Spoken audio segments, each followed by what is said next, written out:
Hi hello students, welcome to LTX classes. నేను మీ SPR. ఈరోజు మనం ప్రీవియస్ ఇయర్ క్వశ్చన్స్ యూపీఎస్సీలో 2020లో అడిగిన ప్రీవియస్ ఇయర్ క్వశ్చన్స్ గురించి చూడబోతున్నాం. ఈరోజు మనం చాలా టాపిక్స్ నీట్గా నేర్చుకుంటాం. జీరో టిలేజ్ అంటే ఏంటి, వాటికి రిలేటెడ్ క్వశ్చన్స్ ఏం వచ్చాయని చూస్తాము. అలాగే చాలా టాపిక్స్ ఉన్నాయి ఇందులో. కాటన్ కల్టివేషన్స్ అంటే అగ్రికల్చర్ రిలేటెడ్ కాటన్ కల్టివేషన్స్, వాటి గురించి చూస్తాము. తర్వాత హ్యూమన్ రైట్స్ గురించి అంటే ఇంటర్నేషనల్ హ్యూమన్ రైట్స్ గురించి ఏ డిక్లరేషన్ చేశారు, దాని రిలేటెడ్గా ఏ క్వశ్చన్ అడిగారు అనేది చూస్తాము. ఇంకా పాలిటీలో మనము part four of the constitution, పాలిటీలో కాన్స్టిట్యూషన్ పార్ట్ 4 నుంచి క్వశ్చన్ వచ్చింది.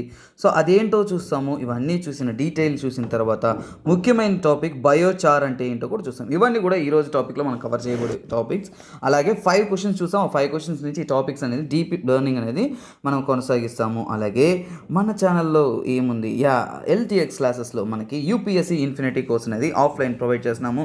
ఆఫ్లైన్ అంటే మీరు క్లాస్ బేస్డ్ లెర్నింగ్, ఆ ఎన్విరాన్మెంట్, ఆ బ్యూటీ ఆఫ్ లెర్నింగ్ అనేది మీరు పొందొచ్చు. ఫీ డీటెయిల్స్ ఇక్కడ మెన్షన్ చేయబడి ఉంటుంది. అలాగే కొందరికి సార్ ఫుల్ అమౌంట్ నేను పే చేయలేను సార్, ఇబ్బందిగా ఉంది సార్, అలా అన్నప్పుడు మీకు ఈఎంఐ ఫెసిలిటీ కూడా మన ఇన్స్టిట్యూషన్స్లో ప్రొవైడ్ చేస్తున్నారు. If you are interested you can join. అలాగే విశాఖపట్నం మరియు శ్రీకాకుళం ఈ 2 ప్లేసెస్లోనూ మీకు ఆఫ్లైన్ ఇన్స్టిట్యూట్స్ ఉంది. విశాఖపట్నంలో ఎంవిపి కాలనీలో మీకు కావాలంటే డీటెయిల్స్ కావాలంటే ఈ నెంబర్ని కాంటాక్ట్ అవ్వచ్చు. అడ్రస్ ఏమైనా ఇన్ఫర్మేషన్ కావాలన్నా ప్రొవైడ్ చేస్తారు. అలాగే మీరు 3 డెమో క్లాసెస్ ఫ్రీగా వినొచ్చు. సార్ రండి, క్లాస్ ఎన్విరాన్మెంట్ చూడండి, స్టూడెంట్స్ ఎలా వింటున్నారు, ఎంత డీటెయిల్గా UPSC, particularly UPSC oriented learning అంటే మిక్స్డ్ లెర్నింగ్ కాదు, ప్యూర్ యూపీఎస్సీకి ప్రిలిమ్స్ మరియు మెయిన్స్ ఓరియంటెడ్ లెర్నింగ్, అది కూడా విశాఖపట్నంలో డీటెయిల్డ్ మెథడాలజీస్తో, బ్రాడ్ అండర్స్టాండింగ్తో. ఒకసారిగా మీరు మన యూట్యూబ్ వీడియోస్ చూస్తే తెలుస్తుంది.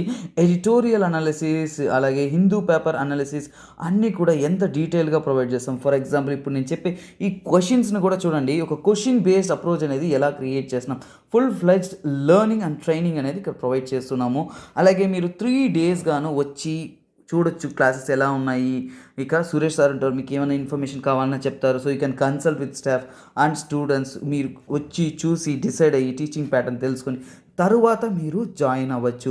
అదేలాగా ఇది లైఫ్ టైం వ్యాలిడిటీ. ఈరోజు విన్నారు, పాలిటీలో డౌట్ ఉంది, ఈ ఇయర్ అటెంప్ట్ చేయలేదు, మీరు నెక్స్ట్ ఇయర్ అటెంప్ట్ చేయాలనుకుంటున్నారు, కానీ పాలిటీ క్లాస్ మళ్ళీ వినాలనుకుంటున్నారు. ఎందుకంటే దాంట్లో ఎంత విన్నా కానీ చదివినా కానీ మీకు ఇబ్బంది కలుగుతూ ఉంది.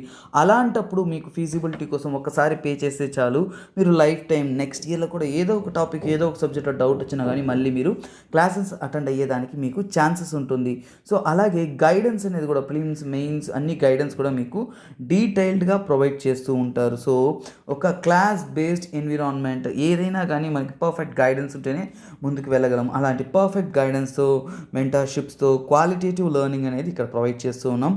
You can come and listen to the demo classes and decide. Okay students, ఎప్పటిలాగే మనం ఒక మోటివేషన్ కోర్తో స్టార్ట్ చేస్తాం. ఎవరి day is a second chance. లైఫ్లో నిన్న చదవలాం, మొన్న చదవలాం, నిన్న చేయలే, ఈరోజు చేయలే అనే ఒక డిఫాల్ట్ బాధ ప్రతి ఒక్కరిలో ఉంటుంది. వాటిని అన్ని పక్కన పెట్టండి.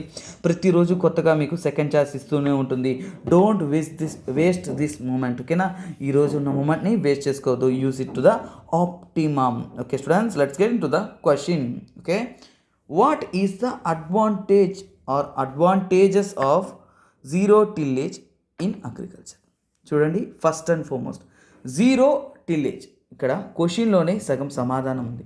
జీరో అంటే ఏమిటి? నిల్ అని. జీరో అంటే ఏమని? నిల్ అని, లేదంటే నో అని, టిల్లేజ్ అంటే ఏంటి? టిల్లేజ్ అంటే ఏంటి? ఒక సాయిల్ని డ్రిల్ చేయడం, ప్లో చేయడం, మళ్ళీ ఓవర్ టర్న్ చేయడం, వీటినే మనం టిల్లేజ్ అంటాం. ఓకేనా, ఒక్కసారిగా మనం వ్యవసాయ భూముల్లో చూసేటప్పుడు ఏం చూస్తాము?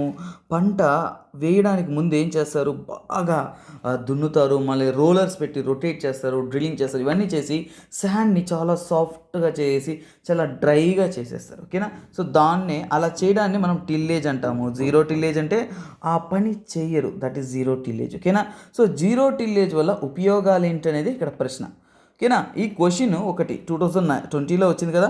2019లో ఎకనామిక్ సర్వేలో ఈ టాపిక్ అనేది ఉంది. అంటే టు మిటిగేట్ ద స్టబుల్ బర్నింగ్ని మిటిగేట్ చేయడానికి పంజాబ్లో ఏ ఆల్టర్నేటివ్ రావచ్చు అనే దాన్ని ఒక పాయింట్స్ ఇచ్చినప్పుడు దాంట్లో ఒక చిన్న పాయింట్గా జీరో టిల్లేజ్ అనేది మన ఎకనామిక్ సర్వేలో ఇంక్లూడ్ చేసుకున్నాం. సో అది ఒక వర్డ్, కానీ ఒక వర్డ్గా చదివి వదిలేయకూడదు. మన మెయిన్స్కి తగినట్టు ప్రిపేర్ అయి ఉంటే ఈ క్వశ్చన్ చాలా ఈజీ. ఇట్లాంటి క్వశ్చన్స్ ఏమంటామంటే మెయిన్స్ టైప్స్ ఆఫ్ క్వశ్చన్స్ అని నేను కన్సిడర్ చేస్తాను. ఎందుకంటే జీరో టిల్లేజ్ అంటే ఏంటో తెలుసుకోవడం వేరు, దానివల్ల ఉపయోగాలు లాభాలు, దాన్ని ఎలా చేయాలి ఏంటి అనేది తెలుసుకుంటే అది మెయిన్స్ ప్రిపరేషన్. సో మీరు మెయిన్స్కి తగినట్టు ప్రిపరేషన్ చేస్తేనే ఈ టాపిక్ని మనం డీటెయిల్గా కూడా సాల్వ్ చేయగలం. Let us look into it. Sowing of what is possible without burning the residue of the previous crop. ఏమన్నారు ఇందాక నేను చెప్పాను, జీరో టిల్లేజ్ అంటే ప్రీవియస్ క్రాప్ని, రెసిడ్యూ ఆఫ్ ద ప్రీవియస్ క్రాప్ని బర్న్ చేయకుండా అలాగే సో చేయడాన్నే మనము జీరో టిల్లేజ్ అంటాం. ఫస్ట్ ఆప్షన్ అనేది ఖచ్చితంగా కరెక్ట్. అక్కడ పదంలోనే క్వశ్చన్లోనే ఆన్సర్ ఉంది కాబట్టి ఫస్ట్ ఆప్షన్ రైట్. ఈ ఫస్ట్ ఆప్షన్ రైట్ అయిందంటే మనకి బి ఎలిమినేట్ అవుతుంది, సి ఎలిమినేట్ అవుతుంది. సో అప్పుడు మన ఆన్సర్ ఏమైండాలి, ఏ అండ్ డి. సో ఇప్పుడు సెకండ్ ఆప్షన్ రెండిట్లో ఉంది కాబట్టి నేను సెకండ్ ఆప్షన్ చదవను. మీకు సెకండ్ ఆప్షన్ తెలిసినా తెలియకపోయినా పక్కన పెట్టవచ్చు. మీకు 3 ఉందా లేదా అని తెలిస్తే చాలు మీ ఆన్సర్ అనేది కరెక్ట్ అయిపోతుంది. సో ఇక్కడ ఏంటి సెకండ్ ఆప్షన్ ఇప్పుడు చదవను, ఎక్స్ప్లెనేషన్ ఇప్పుడు చూద్దామండి. ఇక్కడ కార్బన్ సిక్వెస్ట్రేషన్ ఎగ్జామ్లో ఎలా అటెంప్ట్ చేస్తున్నా అది చెప్తున్నా. కార్బన్ సిక్వెస్ట్రేషన్ అంటే ఏంటి? ఇది మనము చాలా బ్రాడర్ కాన్సెప్ట్. ప్రజెంట్ డే మనము green house gases, global warming వాటి గురించి చదివేటప్పుడు చాలా ఇంపార్టెంట్ టాపిక్ ఏంటంటే కార్బన్ సెక్వెస్ట్రేషన్ అంటే ఏంటో ఒక్కసారి చెప్తాను చూడండి. ఎన్విరాన్మెంట్ అట్మాస్ఫియర్లో ఉన్న కార్బన్ డైఆక్సైడ్ని కలెక్ట్ చేయడాన్నే మనం కార్బన్ సెక్వెస్ట్రేషన్ అంటుంది. కార్బన్ సెక్వెస్ట్రేషన్లో పలు మెకానిజమ్స్ ఉంటాయి, అంటే దాంట్లో చాలా మెథడ్స్ ఉంటాయి.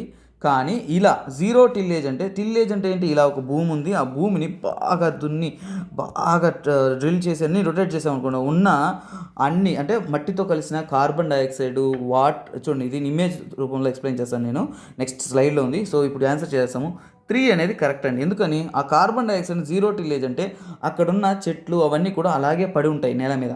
అప్పుడేంటి ఉన్న కార్బన్ డైఆక్సైడ్ని కొంత అమౌంట్ అనేది అది హోల్డ్ చేసుకొని ఉంటాయి. సో అందువల్ల కార్బన్ సెక్వెస్ట్రేషన్లో ఇది చాలా ఉపయోగపడుతుంది. సో ఆబ్వియస్లీ 3 కరెక్ట్ కాబట్టి డి అనేది కరెక్ట్. నేను 2 చదవకుండానే ఆన్సర్ కరెక్ట్గా పెట్టగలను. ఓకేనా? ఎందుకని నాకు 1 కరెక్ట్ అని తెలిస్తే చాలు, 2 రెండిట్లో ఉంది కాబట్టి కరెక్ట్. సో ఇప్పుడు ఏంటి నాకు డైరెక్ట్గా 3 కరెక్ట్ చేస్తే సరిపోతుంది.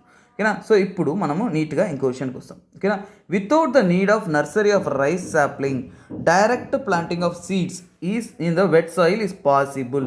వీళ్ళు పాసిబిలిటీ గురించి అడిగారు. ఓకేనా? ఫ్యాక్ట్ పాసిబిలిటీ అనేది చూడండి. ఫ్యాక్ట్ వేరు, పాసిబిలిటీ వేరు. క్వశ్చన్స్లో పాసిబుల్ చూడండి, ఇంతకుముందు నేను కొన్ని క్వశ్చన్స్ చెప్పేటప్పుడు ఓన్లీ అని ఉంది అనుకోండి, దాంట్లో చాలా జాగ్రత్తగా ఉండాలి. అది రాంగా కరెక్టా అని ఖచ్చితంగా ఆలోచించాలి. అలాగే పాసిబుల్ అంటే పాసిబిలిటీ ఎప్పుడు కూడా స్కోప్ అండ్ పాసిబిలిటీ. మన క్వశ్చన్స్లో కానీ చదివేటప్పుడు యూపీఎస్సీలో ఏంటంటే స్కోప్ అండ్ పాసిబిలిటీ అనే 2 పదాలు ఉంటాయి. వీటికి ఏంటంటే బ్రాడర్ రీచ్ ఉంటుంది, అంటే స్కోప్ అనేది ఎక్కువగా ఉంటుంది, అంటే ఇవి కరెక్ట్ అయ్యే పాసిబిలిటీస్ ఎక్కువగా ఉంటుంది. పాసిబిలిటీ అనేది ఎప్పుడు కూడా బ్రాడర్ సెన్స్, ఎక్కడో ఒక చిన్న ఒక చోట కూడా ఒక విషయాన్ని ప్రూవ్ చేయగలమంటే దాన్ని పాసిబిలిటీ అన్నాం. ఓకేనా? ఫ్యాక్ట్ అంటే ఏంటి, అన్ని విషయాల్లో ప్రూవ్ చేయగలిగితే అది ఫ్యాక్ట్. సో ఈ 2 విషయాలు కాన్సెప్ట్ మీకు తెలిసి ఉండాలి. సో పాసిబిలిటీ అని అడిగారు కాబట్టి దేర్ ఈస్ పాసిబిలిటీ, ఖచ్చితంగా ఇది కరెక్ట్ కాబట్టి 1, 2, 3 obviously correct. So let's go in detail నుంచి. Open burning of crops residues in agriculture fields has become an environment concern. మన ఎన్విరాన్మెంట్కి చాలా కన్సర్న్ అయ్యింది. ఎందుకని మన పంటలు పండిస్తారు, ముఖ్యంగా ఏంటంటే పంజాబ్ హర్యానాలో రైస్ కానీ వీట్ కానీ కల్టివేట్ చేస్తారు. కల్టివేట్ చేసిన తర్వాత ఏం చేస్తారు, నెక్స్ట్ క్రాప్కి తక్కువ టైం ఉంటుంది. సో అందువల్ల ఏంటి, వెంటనే నెక్స్ట్ క్రాపింగ్ వేయాలి కాబట్టి ఉన్నవన్నీ కూడా వాళ్ళు క్లీన్ చేయడానికి టైం ఉండదు, మెకానిజం ఉండదు, మెకానికల్ పవర్ ఉండదు, అంత లేబర్ సపోర్ట్ ఉండదు కాబట్టి వాటిని అన్నింటిని కూడా బర్న్ చేస్తారు. సో మొత్తాన్ని ఫైర్ చేసి వదిలేస్తారు. మొత్తం ఫైర్ అయిపోయి అది చాలా పెద్ద ఇష్యూగా కూడా మారిపోతుంది. యాక్చువల్గా ఈ పంజాబ్ హర్యానాలో చేసే ఫైర్ అనేది ఇక్కడున్న యాషెస్ అవన్నీ దుమ్ము ధూళి అన్నీ గాల్లో కలిసి అక్కడ నుంచి వెస్టర్లీ విండ్ ఫార్మ్స్ వస్తాయి. వెస్టర్లీ విండ్ ఫార్మ్స్ చేసి వెస్ట్ సైడ్ నుంచి వచ్చే విండ్స్ని మనం వెస్టర్లీ అంటాము, జెట్ స్ట్రీమ్స్ అని కూడా అంటాము. సో మోస్ట్లీ అవి ఇక్కడున్న యాష్ ఇంకా డస్ట్ పార్టికల్స్ అన్నింటినీ తీసుకొచ్చి ఈ పక్క ఢిల్లీ ఉంటుంది, ఢిల్లీ మీద డిపాజిట్ చేస్తుంది. అందువలనే ఢిల్లీలో మనకి జనవరి కన్నా ముందు మోస్ట్లీ డిసెంబర్ ఆ టైంలో పొల్యూషన్ అనేది అతి ఎక్కువగా ఉంటుంది. ఓకేనా? దానికైనా రీజన్ ఇదేనండి. ఇలా జరుగుతుంది, ఇలా ఫైర్ అయ్యి డస్ట్ ఫామ్ అయ్యి ఇలా ట్రావెల్ అయ్యి ఇక్కడ సబ్సైడ్ అనేది అవుతుంది. ఓకేనా? So union government is required subsidy of చూడండి. యాక్చువల్లీ మనకి ఎకనామిక్ సర్వే 2019-20లో వాల్యూమ్ 2లో 186 మరియు 189 పేజెస్లో వీళ్ళు క్లియర్గా తెలియజేస్తున్నారు. ఏమని, గవర్నమెంట్ అనేది సబ్సిడీ ప్రొవైడ్ చేసింది హ్యాపీ సీడర్స్ మెకానిజం మరియు జీరో టిల్ సీడ్ డ్రిల్. ఓకేనా? ఇవన్నీ కూడా ప్రొవైడ్ చేయడానికి గవర్నమెంట్ అనేది సబ్సిడీ ప్రొవైడ్ చేసింది. సో ఇది ఎకనామిక్ సర్వే. సో ఇప్పుడు మీకు అర్థమై ఉంటుంది, రీసెంట్గా ఈరోజు ఎకనామిక్ సర్వే ఇంపార్టెంట్ కాబట్టి మన యూట్యూబ్ వీడియోలో ఎకనామిక్ సర్వే ఇచ్చారు. సో డీటెయిల్గా చదవండి. ఎకనామిక్ సర్వే నుంచి డైరెక్ట్ క్వశ్చన్ అనేది యూపీఎస్సీలో కన్ఫామ్ ఉంటుందండి. ఎకనామిక్ సర్వే నుంచి 100% కాదు, 1000% చెప్పొచ్చు. 1000% అంటే ఖచ్చితంగా ఎకనామిక్ సర్వే నుంచి ఒక క్వశ్చన్ అనేది ప్రతి సంవత్సరం అనేది ఖచ్చితం. ఒకటనేది నేను చెప్పేది తక్కువ, ఒకటి కాదు, తక్కువలో తక్కువ ఒకటి, కానీ మ్యాక్సిమం అనేది 2-3 క్వశ్చన్స్ కూడా రావచ్చు. కాబట్టి ఎకనామిక్ సర్వేని మీరు చాలా డీటెయిల్గా చదవాల్సిన నెసెసరీ అయితే ఉంది. ఓకేనా. సో జీరో టిల్లేజ్ అంటే ఏంటి? We are not disturbing the soil and we are not burning the previous. అంటే ముందు మనము ఆ మట్టిని మనం డిస్టర్బ్ చేయము, అలాగే ఆ క్రాప్ని కూడా మనము ప్రీవియస్ ఉన్న క్రాప్ని బర్న్ చేయము. సో అది ఇప్పుడు చూడండి, ఎప్పుడైతే మనం మట్టిని డిస్టర్బ్ చేయమో, సాయిల్లో ఆల్రెడీ ఏంటంటే మన గ్రౌండ్ సాయిల్లో కొంతపాటి అట్మాస్ఫిరిక్ కార్బన్ డైఆక్సైడ్ అనేది దాంట్లో తీసుకొని ఉంటుంది, కలెక్ట్ చేసి ఉంటుంది సాయిల్. దాన్ని కార్బన్ సెక్వెస్ట్రేషన్ అంటాం. సో దాన్ని డిస్టర్బ్ చేయనంత వరకు ఆ కార్బన్ డైఆక్సైడ్ భూమిలోనూ ఉంటుంది. సో ఇప్పుడు జీరో టిల్లేజ్ వల్ల ఏంటంటే మనకి కార్బన్ సెక్వెస్ట్రేషన్ అనేది ఎక్కువ అవుతుంది. ఫర్ ఎగ్జాంపుల్ ఇక్కడ చూపిస్తాను, ఈ ఇమేజ్ మీకు చాలా ఇంపార్టెంట్. సో ఇక్కడ లెఫ్ట్ హ్యాండ్ ఇమేజ్లో చూడండి, ఇక్కడ ఏంటి, ఇంతకుముందు పండించిన పంటలు, వాటి యొక్క ప్లాంట్స్ అన్నీ చూసారా, డ్రై అయిపోయి ఉన్నాయి. అవన్నీ కూడా ఇక్కడ ఉన్నాయి. వాటి మధ్యలోనే ప్లాంటేషన్ చేసేస్తున్నారు. నార్మల్గా డ్రిల్ వేసి వాటిలో మధ్యలో ప్లాంట్ చేసేస్తుంటారు. సో ఇప్పుడు ఏంటి, అక్కడ ఉన్న వ్యవసాయకి ఏంటి, energy saving, time saving, plus economically saving. నేచర్కి ఏంటి, CO2 అనేది ఇక్కడ కార్బన్ సిక్వెస్ట్రేషన్ జరుగుంటుంది. సో అందువల్ల సేఫ్గానే అక్కడ ఉంటుంది. అలాగే H2O, వాటర్ రిటైనింగ్ కెపాసిటీ అంటారు. వాటర్ రిటైనింగ్ కెపాసిటీ అంటే చూడండి, ఎప్పుడైనా కానీ చెత్త చెదారం చాలా ఉన్నాయనుకోండి, అప్పుడు వాటర్ని ఎక్కువసేపు హోల్డ్ చేయగలరు, లేదంటే ఎవాపరేట్ అయిపోతుంది. కానీ ఇక్కడ టిల్ చేస్తే ఏంటి, ఇలా వ్యవసాయాలు ఏంటి ఇలా టిల్ చేసి ఉంటారు. ఇలా టిల్ చేస్తే ఏంటి, మొత్తం CO2 అనేది గాల్లో కలిసిపోతుంది, అలాగే H2O కూడా గాల్లో కలిసిపోతుంది. ఓకేనా. ఇవి మనకి కార్బన్ సిక్వెస్ట్రేషన్ వాటిలో హెల్ప్ అవుతుంది. సో ఇక్కడ చూడొచ్చు CO2, ఇక్కడ జీరో టిల్లేజ్లో CO2 అనేది రిటైన్ అయ్యింది. సో కార్బన్ సిక్వెస్ట్రేషన్ ఇది హెల్ప్ అవుతుంది. సో జీరో టిల్లేజ్ అనేది చాలా బ్రాడర్ కాన్సెప్ట్, సింపుల్గా చదివి వదిలేయకూడదు. దానికి సంబంధించిన లెర్నింగ్ అనేది మీరు ఖచ్చితంగా నేర్చుకొని ఉండాలి. సో ఇప్పుడు గవర్నమెంట్ ప్రొడ్యూస్ చేసిన కొన్ని స్కీమ్ అది చెప్తాను. ఏంటంటే హ్యాపీ సీడర్. ఓకేనా. ఎకనామిక్ సర్వేలో హ్యాపీ సీడర్ అని ప్రొవైడ్ చేసింది.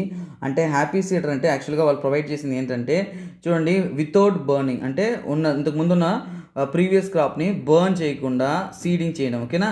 బర్న్ చేయకుండా సో చేయడాన్నే మనం ఏమంటామంటే హ్యాపీ సీడర్ అంటారు. అలాగే అప్పుడు ఇంకో స్కీమ్ కూడా ఇంట్రొడ్యూస్ చేశారు. ఏంటంటే డైరెక్ట్ సీడెడ్. ఓకేనా. Direct seeded zero tillage.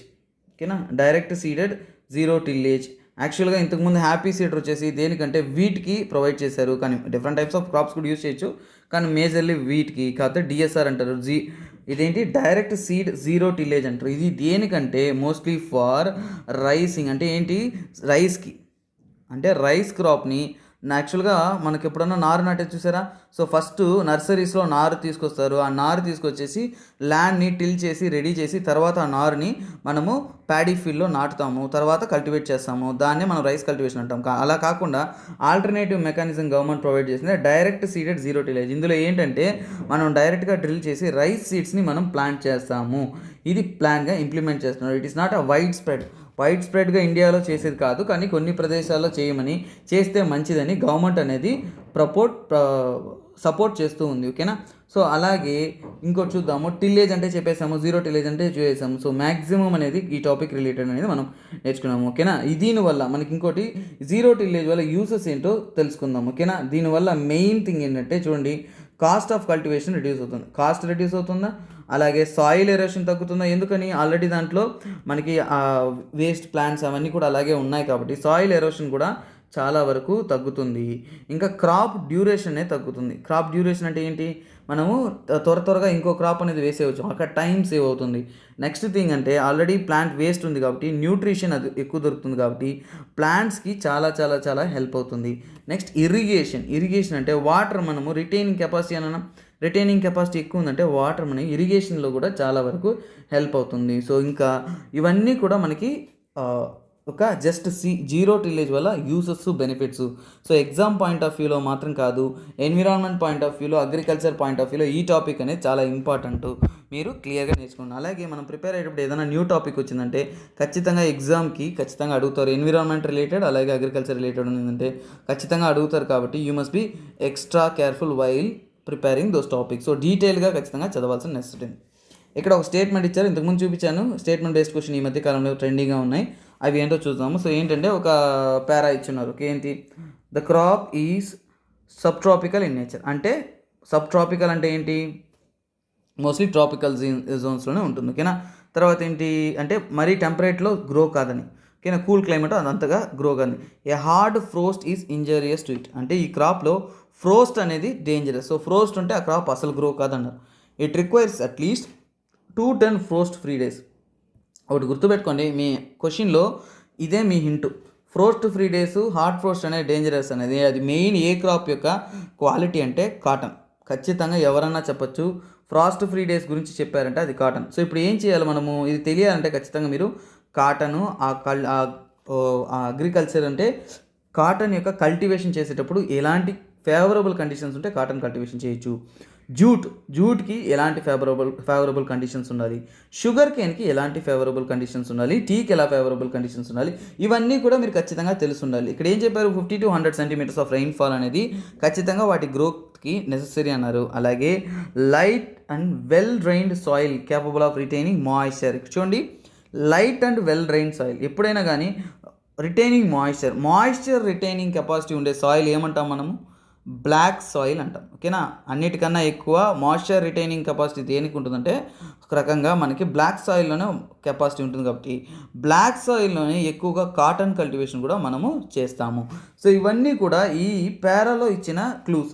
ఈ క్లూస్ బేస్డ్గా ఇది ఏ క్రాప్కి రిలేట్ చేస్తుందని మనం ఆన్సర్ చేయాలి.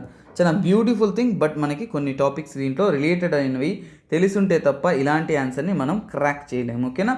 సో ఇప్పుడు నేను కాటన్ గురించి వాటి డీటెయిల్స్ ప్రొవైడ్ చేస్తాను. జూట్ అవన్నీ కూడా మనం తెలుసుకుందాం. ఎందుకంటే ఎగ్జామ్ పాయింట్ ఆఫ్ వ్యూలో ఇలాంటి క్వశ్చన్స్ మనకి మళ్ళీ కూడా వస్తుంది కాబట్టి. So you must be extra careful while learning. ఓకేనా.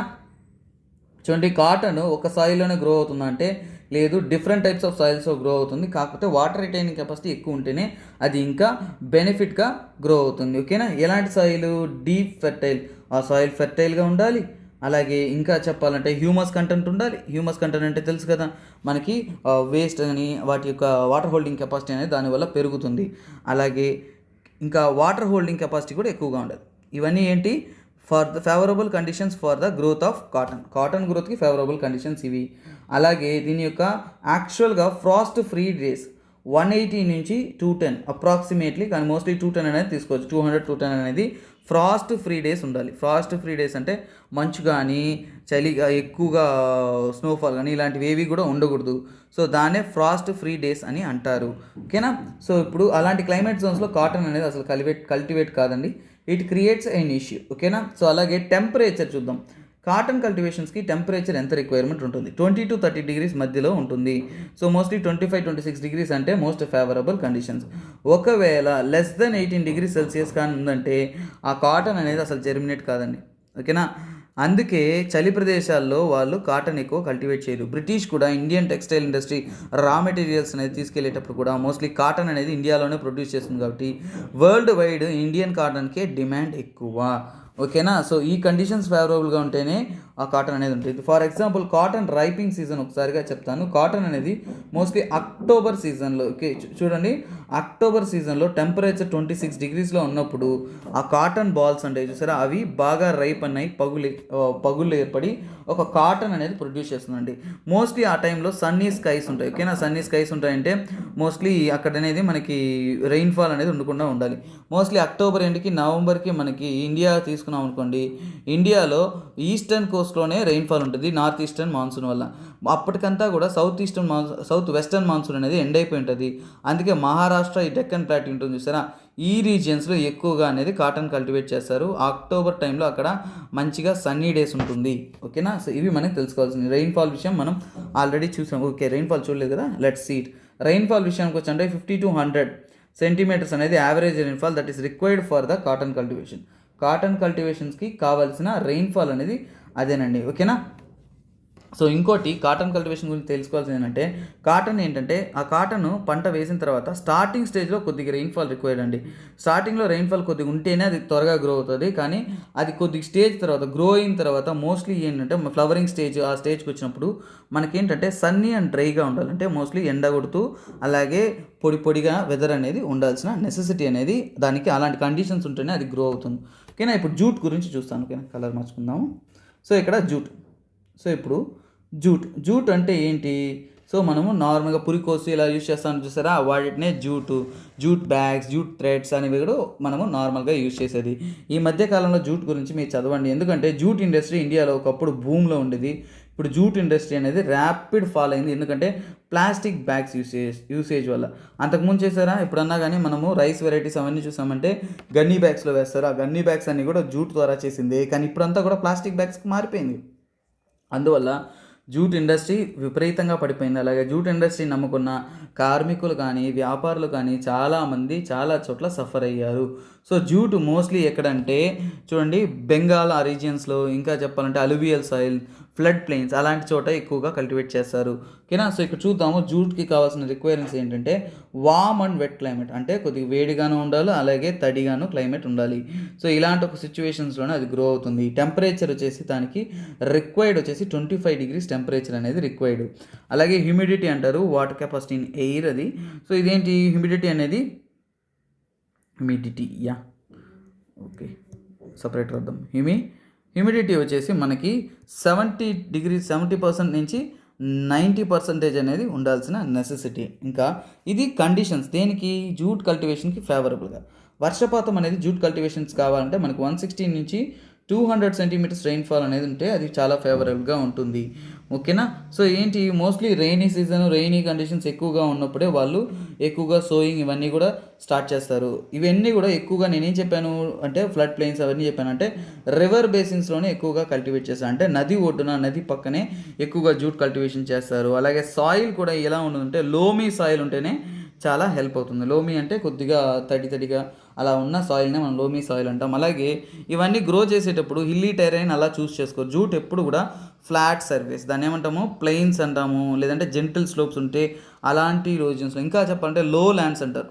లో ల్యాండ్స్లో మనం ఎక్కువగా జూట్ కల్టివేషన్ అనేది చేయొచ్చు. అది చాలా ఫేవరబుల్ కండిషన్స్. జూట్ కల్టివేషన్కి ఫైన్ టిల్లింగ్ అనేది కావాలండి.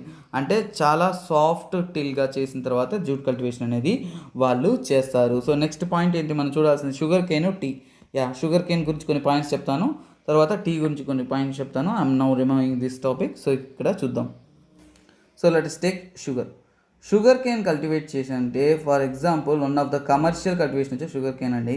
సో షుగర్ కేన్ వచ్చేసి మంచి హాట్ అండ్ హ్యూమిడ్ క్లైమేట్స్లోనే ఉండాలి. అలాగే ఏంటంటే it takes a long duration. ఓకేనా, 1 year లాంగ్ డ్యూరేషన్ ఉంటుంది అవి ప్రొడ్యూస్ చేయడానికి. ఇంకేంటంటే టెంపరేచర్ కూడా షుగర్ కేన్కి ఎక్కువ ఉండకూడదు, మరి తక్కువ ఉండకూడదని. యావరేజ్ 21 degrees నుంచి 27 degrees టెంపరేచర్ ఉంటేనే దానికి ఫేవరబుల్ కండిషన్స్ ఉంటుంది. అలాగే హై టెంపరేచర్ ఉందనుకోండి, ఒకవేళ అతిగా టెంపరేచర్ అంటే 27 degrees కన్నా ఎక్కువగా టెంపరేచర్ పోయిందంటే ఖచ్చితంగా దాని గ్రోత్ అనేది చాలా చాలా చాలా చాలా ఎఫెక్ట్ చేస్తుంది. అలాగే ఇంకోటి మనం చూడాలి, ఈ టెంపరేచర్ హైగా ఉందంటే షుగర్ కంటెంట్ తగ్గిపోతుందండి. దేంట్లో, షుగర్ కేన్స్లో షుగర్ కంటెంట్ అనేది చాలా తగ్గిపోతుంది. అలాగే రెయిన్ఫాల్ తక్కువగా వర్షపాతం తక్కువగా ఉన్నా కానీ అప్పుడు ఏమవుతుందంటే షుగర్ కేన్ యొక్క షుగర్ లెవెల్ అనేది తగ్గిపోతుంది. ఇవన్నీ మనం చూసారు, వ్యవసాయాన్ని అడిగి తెలుస్తుంది. ఈ సంవత్సరం వర్షాలు లేవు, ఎండలు ఎక్కువగా ఉన్నాయి, ఆ చెరుకు పండించినప్పుడు దాని నుంచి వచ్చే రసంలో ఆ షుగర్ కంటెంట్ కూడా తగ్గిపోతుంది. సో అందువల్ల వాల్యూ ప్రైసింగ్ టన్కి, ఒక టన్ తీసుకున్నప్పుడు దాని యొక్క ప్రైసెస్ అనేది చాలా చాలా చాలా చాలా డ్రాస్టికల్గా పడిపోతుంది. వ్యవసాయాలు కూడా చాలా ఎఫెక్ట్ అవుతారు. ఓకేనా.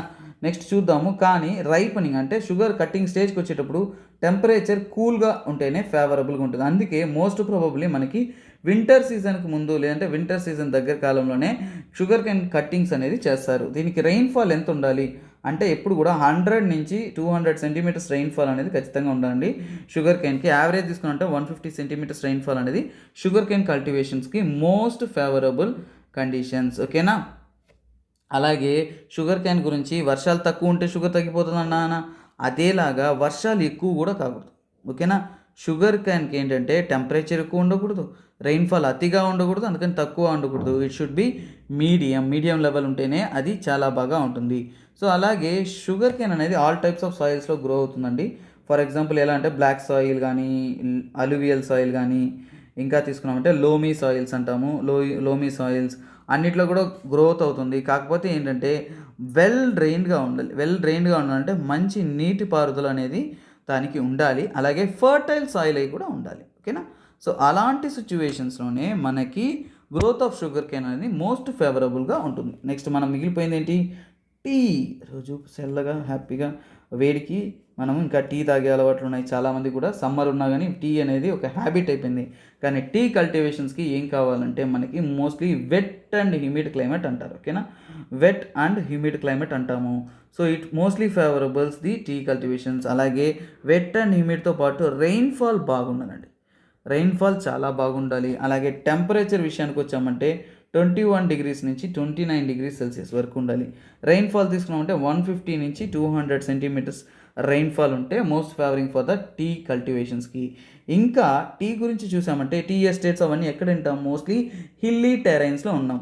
సో అందుకని ఇప్పుడు మనకు ఒకటి అర్థమైంది, హై క్వాలిటీ టీస్ కావాలంటే, హై క్వాలిటీలో ఒక టీ కావాలంటే అది ఖచ్చితంగా ఎక్కడ ఉందంటే మోస్ట్లీ ఎలివేషన్స్లో.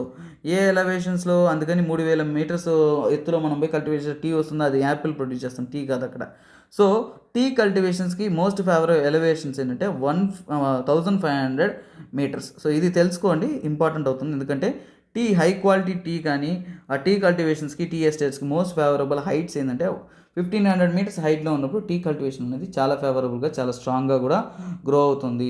సార్ అలాగైతే హిమాలయాస్లో టీ గ్రో అవుతుంది అంటే డార్జిలింగ్స్లో టీ ఫేమస్, కొన్ని రీజియన్స్లో ఫేమస్, కానీ అన్ని అంటే హైయెస్ట్ అమౌంట్ స్నోఫాల్ అలా ఉన్న ప్లేసెస్లో, ఈ 1500 కంటే ఎక్కువ ఎలివేషన్ ఉండే ప్లేసెస్లో అనేది టీ అనేది అంత ఈజీగా గ్రో కాదు. సో అంత ఫేవరబుల్ కండిషన్స్ కాదు. కాబట్టి హిమాలయాస్ మొత్తం మీద టీ కల్టివేషన్ అనేది ఫేమస్ కాదు, కొన్ని రీజియన్స్లో మాత్రమే. సిక్కిం దాని సౌత్ సైడ్ ఉండే డార్జిలింగ్ అలా కొన్ని ప్లేస్ ఉన్నాయి.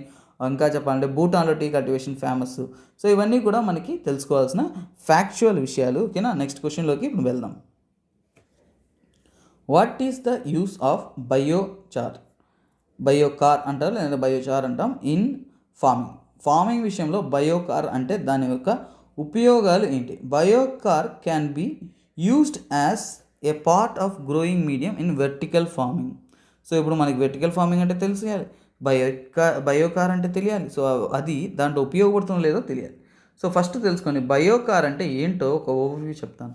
బయోకార్ అంటే ఫర్ ఎగ్జాంపుల్ ఒక మాన్యూర్ లాంటిది. హై అమౌంట్ ఆఫ్ హీట్లో నేచురల్ మెటీరియల్స్ని, ఫర్ ఎగ్జాంపుల్ ప్లాంట్స్, వుడ్ ఇవన్నీ ఉంటాయి కదా, వాటిని హై టెంపరేచర్లో it's a type of charcoal అండి, చార్కోల్ టైపే, కాకపోతే హై న్యూట్రిషన్స్ కంటెంట్ అవన్నీ ఉన్న అదే బయోచార్ అంటాము. ఈ నెక్స్ట్ స్లైడ్లో మీకు క్లియర్గా దొరికిపోతుంది, దాని డీటెయిల్స్ తెలుస్తుంది. సో ఇది ఏంటంటే యాక్చువల్గా వర్టికల్ ఫార్మింగ్ అంటే మనము ప్లాంట్స్ అన్నీ కూడా ఈ మధ్యకాలంలో ట్రెండ్ అవుతుంది చూసారా. ఫర్ ఎగ్జాంపుల్ జపాన్లో ఎక్కువ పాటిస్తారు. సో మనం పైప్స్ అన్నీ పెట్టేసి కరెక్ట్గా ప్లేస్ చేసి వర్టికల్ ఫార్మింగ్లో మనము చేస్తాము. సో దాంట్లో ఇది యూస్ చేస్తుందంటే it's a type of manure లాంటిదండి. సో నేచురల్గానే ఉన్నది, అలాగే హై న్యూట్రిషన్స్ కంటెంట్ ఉన్నది, కాబట్టి ఏ ఫార్మింగ్ అయినా యూస్ అవుతుంది. సో బయోకార్ అనేది ఒక వెర్టికల్ ఫార్మింగ్ మాత్రమే కాదు, అన్ని ఫార్మింగ్లో యాక్టివిటీలో హెల్ప్ అవుతుంది. కాబట్టి సో ఆప్షన్ 1 అనేది కరెక్ట్. ఇక్కడ 1 అనేది కరెక్ట్ అయినప్పుడు బి అనేది పోతుంది. So if eliminating B 1 ACD అనేది మీకు ఫేవరబుల్ ఉంది. So when biochar is part of growing medium it promotes the growth of nitrogen fixing micro organisms. ఏమన్నారు? నైట్రోజన్ ఫిక్సింగ్ మైక్రో ఆర్గానిజమ్స్ని మనం ఏమంటామంటే లెగ్యూమ్స్ అంటారు. ఓకేనా, లెగ్యూమ్స్ అంటాము. ఇట్ ఆల్సో గ్రోయింగ్ మీడియం ఏంటి, నైట్రోజన్ ఫిక్సింగ్ మైక్రో ఆర్గానిజమ్స్ని ఫేవర్ చేస్తుందా అని అన్నారు. యాక్చువల్గా ఏంటంటే లెగ్యూమ్స్ గ్రోత్కి మంచి న్యూట్రిషన్ కంటెంట్ ఉన్న మాన్యూర్ అనేది హెల్ప్ అవుతుంది. కాబట్టి దీనిలో ఆ న్యూట్రిషన్స్ కంటెంట్ ఎక్కువ ఉంది కాబట్టి ఖచ్చితంగా ఫేవర్ చేస్తుంది. 2 ఈజ్ ఆల్సో రైట్. 2 కరెక్ట్ అయినప్పుడు సి పోతుంది. సో ఇప్పుడు మనకేంటి 3తో ఆన్సర్ అనేది డిసైడ్ అవుతుంది. సో చూద్దాం. When biochar is a part of the growing medium it enables a growth and medium of growing medium to retain water for longer time. So చూడండి, ఇది కెమికల్ అయితే కాదు, బయోకార్ అనేది కెమికల్ కాదు, నేచురల్లీ చేసిందే, కాకపోతే బయో మాన్యూర్ అయినప్పుడు ఖచ్చితంగా ప్రతి ఎనీ టైప్ ఆఫ్ బయో మాన్యూర్కి ఖచ్చితంగా ఒక ఇన్హెరెంట్ క్వాలిటీ ఉంటుంది. ఫర్ ఎగ్జాంపుల్ మనము ఎరువులు వేస్తాం చూసారా, పేడ ఎరువు అంటారు, కౌడంతో చేసిన ఎరువు. వీటి వల్ల బెనిఫిట్స్ ఏంటంటే అవి మనము ఒక ఒక రీజియన్స్లో ప్లాంటేషన్స్కి వేసామంటే ఫీల్డ్లో వేసినప్పుడు ఏంటంటే అవి వచ్చేసి ఎక్కువ వాటర్ కంటెంట్ వచ్చేసి హోల్డ్ చేసుకుంటారు, పట్టి పెడుతుంది. అందువల్ల ప్లాంట్స్కి ఎప్పుడు కూడా వాటర్ హోల్డింగ్ ఉండిందంటే ఆ ప్లాంట్ ఆ వాటర్ ద్వారా న్యూట్రిషన్స్ అనేది తీసుకుంటుంది. సో ఖచ్చితంగా ఇవన్నీ కూడా ఫేవరబుల్ కండిషన్స్ అనేది క్రియేట్ చేస్తుంది. సో అందువల్ల ఆప్షన్ 3 రైట్ అవుతుంది. So 1, 2, 3 is the right answer. So మన ఆన్సర్ అనేది ఏంటి, డి. ఓకేనా. సో ఇప్పుడు ఇదేంటంటే ప్యూర్ అండ్ ప్యూర్ ఫ్యాక్ట్ తెలుసుకోవాలి. బయోకార్ అంటే మీకు తెలుసుకోవాలి. ఏంటంటే ఇది ఒక కరెంట్ అఫైర్స్ టాపిక్. ఇది అగ్రికల్చర్ రిలేటెడ్ క్వశ్చనే అయినా సరే, జోగ్రఫీలో కానీ అగ్రికల్చర్లో ఉన్న క్వశ్చనే అయినా సరే, కాకపోతే ఇది వచ్చేసి కరెంట్ అఫైర్స్లో ట్రెండ్ అయిన టాపిక్ కాబట్టి ఇక్కడ మనకి రిప్రజెంట్ చేశారు. ఓకేనా. సో నెక్స్ట్ చూద్దాం. ఇక్కడ చూస్తే మీకు అర్థమవుతుంది మనం బయోకార్ అంటే ఎలా ఉంటుంది. బయోకార్ అంటే ఏంటంటే ఇలా బ్లాక్ కలర్గా ఒక చార్కోల్ షేప్స్లో ఉంటుంది. చార్కోల్ లైక్ మెటీరియల్, అంటే చార్కోల్ లైక్ కాకపోతే ఏంటంటే బయాలజికల్ చేస్తారు. ఇలా బయోకార్ ప్రొడ్యూస్ చేయడానికి మనం యూజ్ చేసే మెథడ్ ఏంటంటే పైరాలసిస్ అంటారు. సో ఇది తెలుసుకోవాలి. పైరాలసిస్ అంటే ఏంటంటే బయోకార్ని ప్రొడ్యూస్ చేసే మెకానిజం. సో ఇందులో ఏం చేస్తారో ఒకసారిగా చూస్తాం. సో ఒకసారి ఇమేజ్ చూసారంటే మీకు అర్థమవుతుంది. సో బయోమాస్ అంటే చెట్లు కానీ వాటి యొక్క లీవ్స్ కానీ వుడ్ కానీ ఇవన్నీ కూడా ఒక చాంబర్లో వేస్తారు. Absence of air, no air అంటే ఏంటి, ఆబ్సెన్స్ ఆఫ్ ఎయిర్. ఎయిర్ ఉంటే ఏమవుతుంది, ఆ మెటీరియల్స్ అంతా కూడా బర్న్ అయిపోతాయి. సో బర్న్ కాకుండా ఒక సేఫ్టీగా ఒక మెకానిజం మెయింటైన్ చేసి దాంట్లో దీన్ని హై టెంపరేచర్ 550 degrees టెంపరేచర్ ఇచ్చారా. సో హై టెంపరేచర్ని ప్లేస్ చేసి ఓవర్ హీటింగ్ చేసినప్పుడు అందులో నుంచి 3 types ఆఫ్ మెటీరియల్స్ అనేది వస్తుంది. లిక్విడ్స్ వస్తుంది, గ్యాసెస్ వస్తుంది. ఓకేనా, గ్యాసెస్ వస్తుంది, అలాగే సాలిడ్ మెటీరియల్స్ వస్తుంది. సో చూడండి, గ్యాసెస్ వస్తున్నాయా, అలాగే కండెన్సేషన్ తర్వాత లిక్విడ్స్ వస్తున్నాయి. సో ఈ బయోమాస్ని పైరాలిసిస్ ప్రాసెస్లో చేసినప్పుడు మనకి 3 types ఆఫ్ కంటెంట్స్ వస్తుంది. అది ఏంటంటే మనకి లిక్విడ్ వస్తుంది, గ్యాసెస్ వస్తుంది, తర్వాత సాలిడ్ వస్తుంది. ఆ సాలిడ్ పార్ట్నే మనం బయోకార్ అంటాం. ఓకేనా. బయోకార్ అని దేని అంటామంటే ఈ సాలిడ్ పార్ట్ని బయోకార్ అంటాము. అలాగే లిక్విడ్ పార్ట్స్ని ఏమంటామంటే ఇక్కడ వచ్చిన లిక్విడ్ పార్ట్స్ని ఏమంటే మనం బయో ఆయిల్ అని అంటారు. సో ఈ పైరాలసిస్ మెథడ్లో వచ్చిన లిక్విడ్ పార్ట్స్ని మనం బయో ఆయిల్ అంటాం. అలాగే గ్యాస్ని ఏమంటాము, ఇంపార్టెంట్, సిన్ గ్యాస్ అని అంటారు. ఓకేనా, సిన్ గ్యాస్ అని కూడా అంటారు. ఇవన్నీ కూడా ఏంటంటే మనకి ఎగ్జామ్ పాయింట్ ఆఫ్ వ్యూలో చాలా చాలా చాలా చాలా జాగ్రత్తగా నేర్చుకోవాలి. ఓకేనా. ఇంకోటి, ఇవి నేచురల్ ఎబిలిటీ. ఇప్పుడు బయోకార్లో న్యూట్రిషన్స్ అన్నీ కూడా ఎక్కువ ఉందంటే ఖచ్చితంగా దాని యొక్క నేచురల్ ఎబిలిటీ లెగ్యూమ్స్ గ్రోత్కి హెల్ప్ అవుతుంది. లెగ్యూమ్స్ అంటే మనకు తెలిసిన విషయమే, nitrogen fixing bacteria. So obviously ఇది సెకండ్ ఆప్షన్ కరెక్ట్ అనేదాన్ని ఇక్కడ మనకి ప్రూవ్ చేసేస్తుంది. Fixing the nitrogen nitrogen fixing micro ఆర్గానిజమ్స్ని హెల్ప్ చేస్తుంది అనేది ఆన్సర్ అనేది కరెక్ట్ అయింది. ఓకేనా. సో ఇప్పుడు మనకి పైరాలిసిస్ అంటే అర్థమైంది. సో తర్వాత ఏంటో అర్థమైంది. కాకపోతే వీటి యొక్క మెయిన్ పాజిటివ్ ఏంటంటే సాయిల్ ఫెర్టిలిటీ. ఆ సాయిల్ యొక్క సారాన్ని, ఆ యొక్క స్ట్రెంగ్త్ని అలాగే హోల్డ్ చేస్తుంది. అలాగే వాటర్ హోల్డింగ్ కూడా ఎక్కువగా ఉంటుంది. వాటర్ని ఎక్కువ కాలం అనేది అది హోల్డ్ చేసి పెట్టుకుంటుంది. Crop pattern, for example crop ప్యాటర్న్కి, క్రాప్ ప్రొటెక్షన్కి కూడా చాలా వరకు హెల్ప్ అవుతుంది. చాలా వరకు క్రాప్ని అన్ని విధాలుగా హెల్ప్ అయ్యేలా ఉంటుంది. మోస్ట్లీ ఏంటంటే వర్టికల్ ఫార్మింగ్లో ఉపయోగిస్తారు. సార్ వెర్టికల్ ఫార్మింగ్ ఒకసారి చూపించేస్తే నాకు ఇంకా క్లియర్గా అర్థమవుతుంది కదా సార్, షో చేయొచ్చు కదా సార్ అంటారు. So let me show you. ఇక్కడ చూడండి, వెర్టికల్ ఫార్మింగ్లో ఏంటి ఇంకా దీన్ని చాలా వర్డ్స్ ఉంటాయి. సో వర్టికల్ ఫార్మింగ్ అనేది ఇష్యూ ఈ రీసెంట్ టైమ్స్లో ట్రెండింగ్లో ఉంది కాబట్టి వాటి గురించి పూర్తి వివరణ అనేది మీరు తెలుసుకోండి. ఓకేనా. కంప్లీట్గా తెలుసుకుంటే ఎగ్జామ్ పాయింట్ ఆఫ్ వ్యూలో చాలా చాలా చాలా హెల్ప్ అవుతుంది. So don't forget to know about this topic. ఈ టాపిక్ని సపరేట్ నోట్స్ మేక్ చేసి మీరు నేర్చుకోవడం అనేది ఉన్నతం. ఏంటది మనం చెప్పింది ఇప్పుడే చెప్పాం కదా, ఏం టాపిక్ అది, వర్టికల్ ఫార్మింగ్. ఓకేనా, ఇమేజ్ ద్వారా. సో దాన్ని నీట్గా నేర్చుకోండి. ఓకే స్టూడెంట్స్, నెక్స్ట్ క్వశ్చన్ చూద్దాం. అదర్ దెన్ ఫండమెంటల్ రైట్స్, అంటే ఫండమెంటల్ రైట్స్ కాకుండా which of the following parts of the constitution reflect or reflects, ఎందుకని ఆర్ అని ఇచ్చారు, ఏదైనా ఒకటన్నా ఉండాలి, మల్టిపుల్ అయినా ఆన్సర్ అవుతుంది కాబట్టి తెలివిగా reflects the principle and provisions of the universal declaration of human rights. Universal declaration of human rights అనేది ఎందుకు వచ్చిందో ఫస్ట్ తెలుసుకుందాం. ప్రపంచ యుద్ధాలు 1 and 2 జరిగిన తర్వాత హ్యూమన్స్కి 1 జరిగిన తర్వాతే చాలా అర్థమైపోయింది. హ్యూమన్స్ అందరూ కూడా వాళ్ళందరికీ కూడా మనం ఏదన్నా ఒక సిస్టమైజ్డ్ ఫార్మ్ ఆఫ్ ప్రొటెక్షన్ అందించకపోతే మనిషికి మనిషే చంపుకొని చచ్చిపోతాడు అనేది అర్థమైంది. సో ఇప్పుడు ప్రతి ఒక్క జీవి అంటే ఫర్ ఎగ్జాంపుల్ భూమి మీద బతికే ప్రతి ఒక్క హ్యూమన్కి తనకంటూ కొన్ని హక్కులు ఉండాలి. ఆ హక్కును రక్షించేది అందరికీ బాధ్యతగా ఉండాలి అని UNGA, United Nation General Assembly అనేవాళ్ళు డిసైడ్ అయ్యి అన్ని దేశాలు ఒప్పుకుంటూ Universal declaration of human Rights UDHR అనేది డిక్లేర్ చేసి ఫైనల్గా ఏం చేసుకున్నారంటే అందరికీ హక్కులు ఉండాలి. అలాగే మనకి కావాల్సిన హక్కులు ఫండమెంటల్ రైట్స్లో మన గవర్నమెంట్ ఇస్తుంది, కాన్స్టిట్యూషన్ ఇస్తుంది, దాన్ని గవర్నమెంట్ అనేది కాపాడుకుంటూ వస్తుంది. కాకపోతే ఇందులో మాత్రం కాకుండా మనకి ఎక్కడెక్కడంతా కూడా ప్రియాంబుల్లోను, డిపిఎస్పిలోను, ఫండమెంటల్ డ్యూటీస్లోను ఎక్కడంతా కూడా మనకి ప్రొటెక్షన్ అందిస్తున్నారు అనే విషయాన్ని ఇక్కడ ప్రశ్నించాం. సో చూడండి, మన హ్యూమన్ రైట్స్ గురించి అంటే హ్యూమన్ రైట్స్ గురించి ఎక్కడెక్కడ ప్రియాంబుల్లో మనకి మెయిన్ ఇంపార్టెంట్ పదం ఏంటి? ఈక్వాలిటీ. అవునా? ఈక్వాలిటీ చెప్పేది ఎక్కడ గురించి? ఒక హ్యూమన్ రైట్స్ గురించే కదా. ప్రతి ఒక్క మనిషిని అతని యొక్క ఆపర్చునిటీస్ కూడా అన్నీ కూడా సమాంతరంగా ఇవ్వాలి. మనం ఈ ప్రియాంబుల్ ఎక్కడ చూస్తాము? ఎన్సీఆర్టీ బుక్ చదువుతున్నామంటే ప్రిపరేషన్లో ఫస్ట్ పేజే ప్రియాంబుల్ ఉంటుంది. ప్రతి బుక్కి ఫస్ట్ పేజ్ ప్రియాంబుల్ ఉంటుంది. మనం స్కిప్ చేసి వెళ్తూ ఉంటాం. మీ మెయిన్స్ రైటింగ్లో చాలా చాలా ఇంపార్టెంట్ ఏంటంటే ప్రియాంబుల్ నుంచి చాలా క్వశ్చన్స్ వస్తాయి. పాలిటీ అంటేనే ప్రియాంబుల్ ఫస్ట్. ఇది ప్రతి ఒక్కరు కళ్ళు మూసుకొని అట్టే టకటకటక చెప్పేలాగా ప్రియాంబుల్ అనేది నేర్చుకొని ఉండాల్సిన నెసెసిటీ అయితే ఉంది. ఓకేనా? సో అలాగే ఇప్పుడు డిపిఎస్పిలో డైరెక్టివ్ ప్రిన్సిపల్స్ ఆఫ్ స్టేట్ పాలసీలో హ్యూమన్ రైట్స్ ఎక్కడ మెన్షన్ చేశారనేది చూద్దాం. సో ఇక్కడ డిపిఎస్పిలో మనకి దేని గురించి? These are the policies for the making of the state. ఒక స్టేట్ చేయాల్సిన పాలసీస్ గురించి వీళ్ళు చెప్పుంటారు. సో స్టేట్ పాలసీలో first and foremost thing concept ఏంటంటే హ్యూమన్ వెల్ఫేర్ అనేదే కాన్సెప్ట్. వెల్ఫేర్ స్టేట్ అంటే అక్కడున్న జనాల యొక్క వెల్ఫేర్.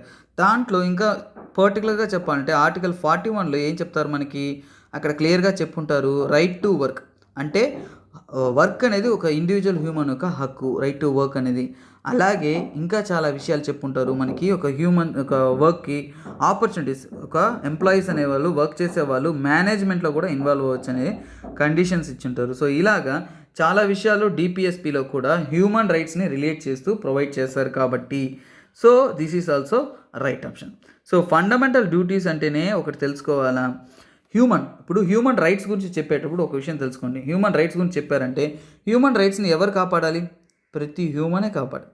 హ్యూమన్ రైట్స్ని ఏ జంతువు, అనిమలో, కవ్వో వచ్చి కాపాడదు ఖచ్చితంగా, లేదంటే ఏలియన్ వచ్చి కాపాడరు. ఖచ్చితంగా హ్యూమన్ రైట్స్ని మనమే కాపాడుకోవాలి. సో మనం కాపాడుకోవాలంటే మనకంటూ డ్యూటీస్ ఉండాలి. అవునా?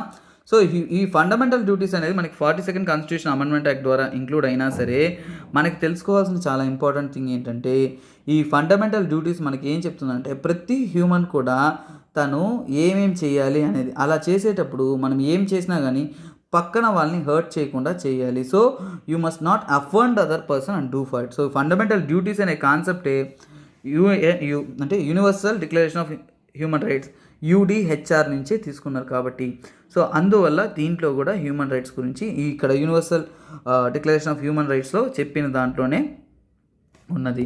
క్వశ్చన్ ఇంకోలా డీటెయిల్గా చదవాలి. ప్రిన్సిపల్స్ అండ్ ప్రొవిజన్స్ అంటే యూడిహెచ్ఆర్లో ఇచ్చిన ప్రిన్సిపల్స్ ప్రావిజన్స్ అన్నారు. అంటే మనకు ఎగ్జామ్కి చదివేటప్పుడు ఖచ్చితంగా యూడిహెచ్ఆర్లో ఉండే ప్రిన్సిపల్స్ ఏమేమి ఉన్నాయి, ప్రొవిజన్స్ ఏమేమి ఉన్నాయి అవన్నీ కూడా మీరు జాగ్రత్తగా చదవాలి. అయితేనే మనము ఎగ్జామ్స్లో ఎక్స్ట్రా కేర్ఫుల్గా అటెంప్ట్ అనేది చేయొచ్చు. ఇప్పుడు 3 ఆప్షన్స్ ఉన్నాయి కాబట్టి మన ఆప్షన్ అనేది టీ అవుతుంది. సో ఇక్కడ నేను ఫండమెంటల్ డ్యూటీస్ గురించి ఎక్కువ చెప్పను. ప్రియాంబుల్ గురించి అందరూ బుక్ తీస్తే ఫస్ట్ పేజ్ అదే కాబట్టి డిపిఎస్పి రిలేటెడ్గా కొన్ని డిస్కషన్ అనేది మనము చూద్దాం. ఓకేనా? సో ఇక్కడ చూద్దాం. ఆన్సర్ ఏంటి? డి అయిందా? The preamble of the universe. చూడండి, యాక్చువల్గా యూనివర్సల్ డిక్లరేషన్ ఆఫ్ హ్యూమన్ రైట్స్లోనే ఫస్ట్ ప్రియాంబుల్లోనే ఏముంది? ఈక్వాలిటీ అనేది ఉంది. సో మన ప్రియాంబుల్లో కూడా ఈక్వాలిటీ అనే ఇచ్చున్నారా? Equality of status and of opportunity ఇచ్చున్నారు కదా. సో కావాలంటే చూస్తాం. సో ఇక్కడ చూడండి, ఇది మన ప్రియాంబుల్. ఈ ప్రియాంబుల్లో ఫస్ట్ ఇక్కడ ఏం ఇచ్చున్నారు? ఇక్కడ equality of status and opportunity and to promote among them all. ఈ ప్రియాంబుల్ అనేది ప్రతి ఒక్క స్టూడెంట్స్ యూపీఎస్సీ ప్రిపరేషన్లో ఉంటే ఖచ్చితంగా మీరు బట్టి అన్నా పట్టండి, నేర్చేసుకోండి ఖచ్చితంగా. ఇది వచ్చేసి అందరికీ తెలిసి ఉండాలి. With the people of India having solemnly resolved to constitute India into a sovereign, secular, socialist, secular, democratic republic and to secure all citizens justice, social, economic, political and liberty of thought, expression, belief, faith and worship, equality of status and opportunity, and to promote among them all fraternity, assuring the dignity and individual and the unity and integrity of the nation. In our constitution of the 26th day of the November 1949 do hereby adopt, enact and give to ourselves this constitution. ఇది మనం క్లియర్గా చెప్పేలా ఉండాలి. మీరు ఒక విషయాన్ని 100 సార్లు చెప్పండి, 1000 సార్లు చెప్పండి, ఎలాగైనా చెప్పండి, ఎలా చేసైనా సరే ఈ టాపిక్ నేర్చేసుకోండి. ఓకేనా? ఎందుకంటే మెయిన్స్ రైటింగ్ చెప్పేటప్పుడు చాలా విషయాలు చెప్తాము. ఏంటంటే మీ మెయిన్స్ రైటింగ్లో మీకు ఈ పదాలన్నీ ఉంటే చాలు, మీ మెయిన్స్ రైటింగ్ అయిపోయినట్టు. ఇక్కడున్న పదాలన్నీ ఉపయోగిస్తూ, ఇక్కడున్న బ్రాడ్ థాట్ అన్నీ ఉపయోగిస్తూ వాడారంటే అదే మీ మెయిన్స్ ఆన్సర్ అనేది అయిపోతుంది. ఓకే స్టూడెంట్స్, ఇక్కడ చూద్దాం. ఆర్టికల్ 23 యూడిహెచ్ఆర్ అంటే యూనివర్సల్ డిక్లరేషన్ ఆఫ్ హ్యూమన్ రైట్స్లో, అందులో ఆర్టికల్ 23 అనేది రైట్ టు వర్క్ గురించి చెప్తుంది. అలాగే మన డిపిఎస్పిలో ఆర్టికల్ 41 కూడా దేని గురించి చెప్తుంది? రైట్ టు వర్క్ గురించి చెప్తుంది కదా. సో అందువల్ల డిపిఎస్పిలో కూడా మనకి యూడిహెచ్ఆర్లో ఉన్న టాపిక్స్ ఉంది. చాలా క్రిటికల్ క్వశ్చన్ అండి, ఎందుకంటే మనకి యూడిహెచ్ఆర్ తెలుసు ఉండాలి, దానికి రిలేట్ చేస్తూ ప్రియాంబుల్లో కూడా ఉందా లేదా తెలుసు ఉండాలి. అలాగే ఆర్టికల్ 29 విషయానికి వచ్చారంటే యూడిహెచ్ఆర్లో ఏం చెప్తారు చూడండి, ఫండమెంటల్ డ్యూటీస్ గురించి ఆర్టికల్ యాక్చువల్గా హ్యూమన్ డ్యూటీస్ గురించి చెప్పుంటారు. చూడండి ఇక్కడ డ్యూటీస్ గురించి చెప్పారు. అలాగే 42nd కాన్స్టిట్యూషన్ అమెండ్మెంట్ యాక్ట్లో 1976లో మనము పార్ట్ 4Aలో ఇంక్లూడ్ చేస్తూ ఆర్టికల్ 51Aని మనం ఫండమెంటల్ డ్యూటీస్గా కాన్స్టిట్యూషన్లో యాడ్ చేసాము. So it is very important. Okay students, so ఇప్పుడు మనము డిపిఎస్పి గురించి చాలా డీటెయిల్స్ తెలుసుకోవాలి కాబట్టి let me say few things. ఓకేనా? సో ఇక్కడ టైం కన్స్ట్రెంట్ ఎక్కువైపోతుంది, బట్ స్టిల్ డిపిఎస్పి గురించి సపరేట్గా నోట్స్ తీసుకొని చదవండి. ఒక ఓవర్వ్యూ చెప్పేస్తాను, ఎందుకంటే డిపిఎస్పి అంటే మనకి ఎక్కడి నుంచి తీసుకున్నామంటే ఐరిష్ కాన్స్టిట్యూషన్ నుంచి తీసుకున్నాము. ఫాస్ట్గా చెప్పేద్దాము. ఆర్టికల్ అంటే చూడండి, ఐరిష్ కాన్స్టిట్యూషన్ నుంచి ఏ ఆర్టికల్ దాకా అంటే 36 to 51 వరకు మనకు ఉంటుంది. అలాగే ఇంకా చెప్పాలంటే ఇది ఎందుకు డిపిఎస్పి యొక్క మెయిన్ పర్పస్ అంటే సోషియో ఎకనామిక్ జస్టిస్, అంటే జనాలందరికీ కూడా సోషియో ఎకనామిక్ జస్టిస్ని ప్రొవైడ్ చేయడానికి. అలాగే ఇంకో విషయం ఏంటంటే వెల్ఫేర్ స్టేట్ని మనం ఎస్టాబ్లిష్ చేయడానికే మనము చూస్తున్నాము. దానికే ఈ డిపిఎస్పి అనేది ఇంపార్టెంట్. అలాగే మనము ఫండమెంటల్ రైట్స్ అనేది చాలా లిమిటెడ్గా ఉంటుంది. ఫండమెంటల్ రైట్స్ అనేది ఒక గవర్నమెంట్ని లిమిట్ చేసేలాగా ఉంటుంది, అంటే దానికి అగేన్స్ట్గా గవర్నమెంట్ అనేది యాక్ట్ చేయకూడదు. అలాగే డిపిఎస్పి అనేది లిమిట్లెస్ అండి. డిపిఎస్పి అనేది గవర్నమెంట్కి సపోర్టివ్గా ఉంటుంది, అంటే గవర్నమెంట్ వీటిపైనంతా కూడా యాక్షన్ తీసుకోవచ్చు, వీటిపైనంతా కూడా కొత్త స్కీమ్స్ తీసుకురావచ్చు అనే దాన్ని ప్రొవైడ్ చేసేది డిపిఎస్పి. అలాగే డిపిఎస్పి అనేది ఐడియల్ స్టేట్ ఎలా ఉండాలి అనే దాని గురించి చెప్తుంది. ఒక స్టేట్ ఉంటే, ఒక గవర్నమెంట్ ఉంటే, గవర్నమెంట్ ఎలాంటి చట్టాలు చేయాలి, సో పాలసీ మేకింగ్లో చాలా హెల్ప్ అవుతుంది. అలాగే కొత్త చట్టాలని రూపొందించడం కూడా డిపిఎస్పి అనేది హెల్ప్ అవుతుంది. డిపిఎస్పి యాక్చువల్గా ఏమంటామంటే అఫర్మేటివ్ అంటాము. మోస్ట్లీ ఫండమెంటల్ రైట్స్ అనేది ఏమంటామంటే మనము నెగటివ్ కనోటేషన్తో ఉన్నట్టు చెప్తాం, ఎందుకంటే గవర్నమెంట్కి అగేన్స్ట్గా ఇది ఉంటుంది. గవర్నమెంట్ రైట్ టు ఫ్రీడమ్ అనే దాంట్లో హెడ్ పెట్టలేరు కదా. సో అంటే ఏంటి, గవర్నమెంట్ అనేది right to freedom, right to Liberty అనే విషయాల్లో వాళ్ళు తలదూర్చలేరు. సో వాళ్ళకి ఇండివిజువల్ ఫ్రీడమ్ అనేది ఉంటుంది. ఓకేనా? అలాగే డిపిఎస్పి గురించి చదివేటప్పుడు చాలా బ్రాడర్ పర్స్పెక్టివ్ అనేది మనం చదువుతూ ఉండాలి. గవర్నమెంట్ డిపిఎస్పి అనేది హ్యాండ్ అండ్ హ్యాండ్ వెళ్తూ ఉంటుంది. ఓకేనా? అలాగే డిపిఎస్పి ఫండమెంటల్ రైట్స్లో ఏ ఎక్కువ ఏ తక్కువ అంటే అలాంటి కాన్సెప్ట్ లేనే లేదు. రెండు కూడా హ్యాండ్ అండ్ హ్యాండ్, రెండు కూడా కలిసిమెలిసి పోతూ ఉంటుంది. సో డిపిఎస్పి గురించి చదివేటప్పుడు సోషలిస్ట్ ప్రిన్సిపల్స్ ఉంటాయి, అలాగే గాంధీయన్ ప్రిన్సిపల్స్ ఉంటాయి, నెక్స్ట్ ఏంటంటే లిబరల్ ప్రిన్సిపల్స్ ఉంటాయి. అవేంటో మీరు డీటెయిల్గా చదవండి. సోషలిస్ట్ ప్రిన్సిపల్స్ ఆర్టికల్ ఏవేవి ఉంటాయంటే 38 ఉంటుంది, 39 ఉంటుంది, 41 ఉంటుంది, 42 ఉంటుంది, 43 ఉంటుంది, నెక్స్ట్ ఏముంటుంది, క్వశ్చన్ నెక్స్ట్ వెళ్ళిపోయింది, 43A వస్తుంది. నెక్స్ట్ ఇంకోటి ఏంటంటే దాంట్లో 47. ఇవన్నీ ఏంటి, సోషలిస్ట్ ప్రిన్సిపల్ని చెప్తుంది. అలాగే గాంధీయన్ ప్రిన్సిపల్స్ ఏ ఆర్టికల్స్ చెప్తుంది, 40, 43, 43లో 43B ఉంది, నెక్స్ట్ 46, ఇవన్నీ వరుసగా వస్తాయి, 46, 47, 48 ఈజీగా గుర్తుపెట్టుకోవచ్చు. ఓకేనా? సో అలాగే లిబరల్ ప్రిన్సిపల్స్ ఉంటాయి 44, 45, 48. 48లో ఏంటి ఉంటుందో 48A అనేది పర్టికులర్గా లిబరల్ ప్రిన్సిపల్స్ని ఇండికేట్ చేస్తుంది. అలాగే 49, 50, 51 ఇవన్నీ ఏంటంటే లిబరల్ ప్రిన్సిపల్స్ని ఇండికేట్ చేస్తే డిపిఎస్పి. సో చాలా జాగ్రత్తగా తెలుసుకోండి.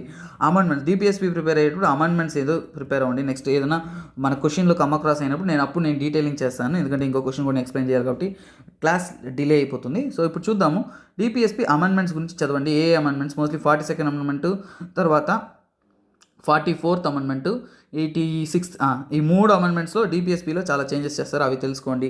అలాగే కేసెస్, డిపిఎస్పి చదివేటప్పుడు మళ్ళీ చదవాలి, కేసెస్ కూడా చదవాలి. కేసెస్ అంటే మోస్ట్లీ ఏంటంటే చంపారన్ తమిళనాడులోది చంపాహరన్ దురైరాజన్ అనే ఒక కేసు ఉంటుంది, అలాగే గోలక్నాథ్ ఒక కేసు వస్తుంది, నెక్స్ట్ కేశవనంద భారతి కేసు వస్తుంది, తర్వాత మినర్వా మిల్స్ కేసు వస్తుంది. సో ఇవన్నీ కూడా స్టేట్ అగెయిన్స్ట్ ద ఇండివిజువల్ అనే అతను స్టేట్కి అగెయిన్స్ట్గా కేసు వేస్తారు. ఇలాంటి కేసెస్ ద్వారా కూడా కొన్ని మాడిఫికేషన్ జరుగుతుంది కాబట్టి బేసిక్ స్ట్రక్చర్ డాక్ట్రైన్ వస్తుంది, ఇవన్నీ వస్తుంది కాబట్టి సో డిపిఎస్పి ఇవన్నీ చదివేటప్పుడు ఇవన్నీ ఇలా నేను ఇప్పుడు ఎలా చెప్పాను, ఒక ఓవర్వ్యూలా చెప్పా కదా, సో అలా మీరు చదవాల్సిన నెసెసిటీ అయితే ఉంది. ఓకే స్టూడెంట్స్, నెక్స్ట్ క్వశ్చన్లోకి మనం వెళ్దాం. సో డిపిఎస్పి గురించి డీటెయిల్గా చేశాను కాబట్టి ఇక్కడ నెక్స్ట్ క్వశ్చన్కి ఆన్సర్ కూడా మీకు దొరికేసింది. ఏమని, with reference to the provisions contained in the part 4. Part 4లో ఇచ్చిన కండిషన్స్ ఏంటి, పార్ట్ 4లో ఉండేది ఏంటి, మనకి చాలా విషయం మనం తెలుసుకోవాలి. పార్ట్ 4లో డిపిఎస్పి అనేది ఉంటుంది, Directive principles of State Policy part 4లో ఉంటుంది. ఇక్కడ చూడండి, దానికి రిలేటెడ్గా మనకి ఇంకోటి, అలాగే పార్ట్ 4ఏలో ఏముంటుంది, మనకి ఫండమెంటల్ డ్యూటీస్ ఉంటుంది. ఓకేనా, ఫస్ట్ ఇనిషియల్లీ పార్ట్ 4 అనేది కాన్స్టిట్యూషన్లో డిపిఎస్పిని గుర్తిస్తుంది. దాంట్లో అడిషనల్ కాన్సెప్ట్గా పార్ట్ 4A అనేది ఎక్స్ట్రాగా యాడ్ చేశారు, అది వేరేది సపరేట్, అది అందులో మనకు ఉండేది ఫండమెంటల్ డ్యూటీస్. సో ఇది క్లియర్గా తెలుసుకోండి. అలాగే డిపిఎస్పి వల్ల ఇప్పుడు మీకు ఈజీగా they shall be enforceable at courts. చూడండి, డిపిఎస్పి ఎలాంటి చట్టాలు మన గవర్నమెంట్ ఫామ్ చేస్తుంది, గవర్నమెంట్ పాలసీ మేకింగ్లో ఉపయోగపడుతుంది. పాలసీ మేకింగ్లో ఉపయోగపడేటప్పుడు అప్పుడు పాలసీకి అగెన్స్ట్గా మనం కోర్టులో కేసు వేయలేము. సో ఎప్పుడు కూడా డిపిఎస్పి అనేది ఒక బ్రాడర్ కాన్సెప్ట్, వాటికి అగెన్స్ట్గా మనం కోర్టుని వెళ్ళలేము. They shall not be enforceable by any court. ఓకేనా, చూడండి, enforceable by courts not enforceable by any court అని అడిగారు. సారీ అండి, నేను సెకండ్ లైన్ ఎక్స్ప్లెయిన్ చేస్తాను, ఫస్ట్ దానికి ఎక్స్ప్లెయిన్ చేశాను. They shall be enforceable by court అన్నారు. అంటే ఎన్ఫోర్సిబుల్ అంటే ఏంటి, ఏ కోర్ట్ అయినా కానీ డిపిఎస్పిని ఎన్ఫోర్స్ చేస్తుందా అంటే ఎన్ఫోర్స్ చేయదు. ఫండమెంటల్ రైట్స్ని వైలేట్ చేస్తేనే మనం కోర్టు దగ్గరికి వెళ్తాము.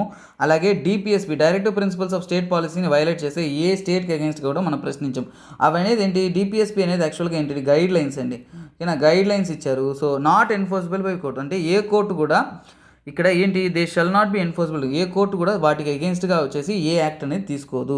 సో అందువల్ల సెకండ్ ఆప్షన్ రైట్ అయింది, ఫస్ట్ ఆప్షన్ రాంగ్ అయింది. ఎందుకని ఎన్ఫోర్సిబుల్ అన్నారు, నేను పొరపాటున నాట్ ఎన్ఫోర్సిబుల్ అని ఎక్స్ప్లెయిన్ చేస్తాను.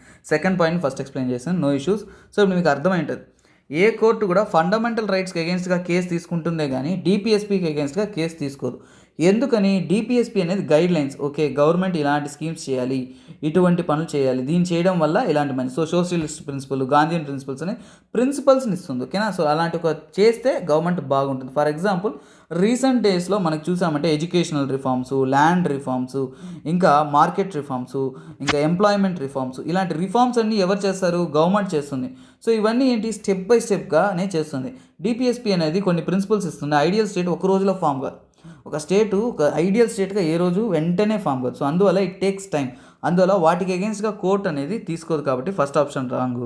ఫస్ట్ ఆప్షన్ రాంగ్ అయిందంటే మనకి ఏ పోతుంది, సి పోతుంది. సో ఖచ్చితంగా 2 కరెక్ట్ కాబట్టి సో ఇక్కడ they shall not be enforceable at any court అనేది రైట్. సో ఆబ్వియస్లీ 2 అనేది కరెక్ట్ ఆప్షన్. సో ఇప్పుడు మనకి 3 కరెక్టా రాంగ్గా చూస్తే ఆప్షన్ బీనా ఆప్షన్ డీనా అనేది మనకి తెలిసిపోతుంది. సో చూద్దాం, the principles laid down in this part are influence by making of laws by the state. అంతే కదా నేను చెప్పింది, ఒక గవర్నమెంట్ అనేది ఎలాంటి చట్టాలు చేయాలి అనే దాని గురించి చెప్పేదే డిపిఎస్పి అవుతుంది. సో ఆబ్వియస్లీ మన ఆప్షన్ ఏమవుతుంది, సో 3 కూడా కరెక్ట్ కాబట్టి 2 and 3 are right. So D is your right answer. ఓకేనా, సో ఇప్పుడు చూద్దాము, ఇక్కడ అదే మనకి ప్రొవైడ్ చేసింది. సో ఇవన్నీ కూడా నేను ఇంతకుముందే ఎక్స్ప్లెయిన్ చేశాను కాబట్టి no need to particularly explain. So part 4లో మనకి డిపిఎస్పి గురించి ఇచ్చారు, ఆర్టికల్ 36 నుంచి 51 వరకు.